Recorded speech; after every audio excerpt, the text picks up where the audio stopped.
నమస్తే. తెలంగాణ గ్రామీణ ప్రాంత ఓటర్లకు గ్రామ పంచాయతీ ఎన్నికల్లో బీజేపీ బలపరిచినటువంటి అభ్యర్థికి ఓటు వేసి గెలిపించవలసిందిగా ప్రార్థన.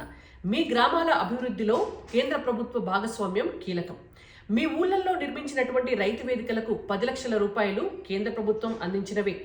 కిసాన్ సమ్మాన్ నిధి ద్వారా రైతులకి మోడీ పైసలు ఏడాదికి 6,000 రూపాయలు కేంద్ర ప్రభుత్వం అందిస్తున్నవే. ఎరువుల సబ్సిడీ ద్వారా ఒక్కొక్క ఎకరానికి 18,632 రూపాయలు మిగులుతున్నాయంటే అది కేంద్రం ఇస్తున్నటువంటి సబ్సిడీ. మీ ఊళ్ళల్లో కట్టేటటువంటి శ్మశాన వాటికలకు 11,13,700 రూపాయలు కేంద్రం నుంచి వస్తున్నవి.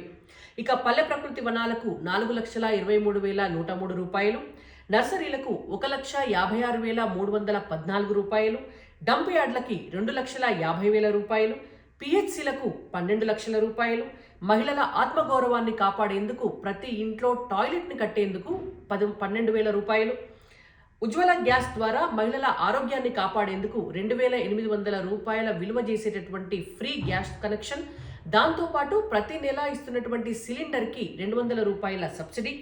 ఇక రేషన్ బియ్యం ద్వారా ప్రతి వ్యక్తికి ఏడాదికి 8,000 రూపాయల విలువ చేసేటటువంటి ఆహార ధాన్యాల అందజేత, గ్రామీణ సడక్ యోజన నిధుల ద్వారా గ్రామాల్లో రోడ్లు, అలాగే ఐమాస్ లైట్లు, గ్రామ పంచాయతీ మెయింటెనెన్స్ కొరకు ఫైనాన్స్ కమిషన్ నిధులు, దాంతోపాటు ఉపాధి హామీ పథకం ద్వారా పేదలకు పని కల్పన, ఇవన్నీ కూడా చేస్తున్నటువంటిది కేంద్ర ప్రభుత్వమే. కాబట్టి మీ గ్రామాలు ఇప్పటి వరకు అభివృద్ధి చెందాయంటే ఈ 11 సంవత్సరాల్లో బీజేపీ కేంద్ర ప్రభుత్వం ఇస్తున్నటువంటి నిధుల వల్లనే. ఇక ముందు అభివృద్ధి చెందాలంటే కూడా బీజేపీ బలపరిచినటువంటి అభ్యర్థులకు ఓటు వేసి గెలిపిస్తే అది మరింత సాధ్యమవుతుంది. జై తెలంగాణ.